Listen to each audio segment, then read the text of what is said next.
ভাতের মাড় খেলে কি হয় জানেন? ভাতের মাড় চুলের সৌন্দর্য বৃদ্ধি করে, শরীরে এনার্জির ঘাটতি দূর করে, ত্বকের উজ্জ্বলতা বৃদ্ধি করে, ব্রণের প্রকোপ কমায়, কোষ্ঠকাঠিন্য দূর করে। গর্ভবতী মায়েরা পেঁপে ও গাজর খেলে ভ্রূণের ক্ষতি হতে পারে। ডিম খেলে শারীরিক শক্তি বৃদ্ধি পায়। কলা এবং কমলালেবু খেলে ছেলে সন্তান হওয়ার সম্ভাবনা বাড়ে। গ্যাস্ট্রিকের ওষুধ বেশি খেলে পাকস্থলী ক্যান্সার হতে পারে। পানি কম খেলে কিডনি নষ্ট হয়ে যায়। ভিটামিন সি এর অভাবে হাতের চামড়া ওঠে। অতিরিক্ত ঘুমালে ডায়াবেটিস হওয়ার আশঙ্কা বাড়ে। সকালে ঘুম থেকে উঠে যেসব খাবার খাওয়া অত্যন্ত উপকার: ১ গ্লাস লেবু পানি, লাল আটার রুটি, ২টি সিদ্ধ ডিম, সবজির তরকারি, পাকা কলা। রোজ সকালে খালি পেটে ডাবের পানি খেলে কি হয় জানেন?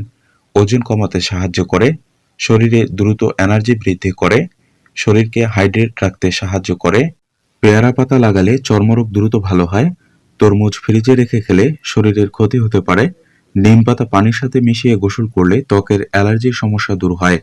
ব্যথানাশক ঔষধ বেশি খেলে মানবদেহের কিডনি নষ্ট হতে পারে। গরম পানি পান করলে কি হয় জানেন? বয়সের চাপ থেকে মুক্তি দেয়, খুশকি প্রতিরোধ করে, মাসিক চক্র নিয়মে হয়, মলত্যাগ ভালোভাবে হয়, শরীরের ময়লা বের করে, চুল বৃদ্ধি করে,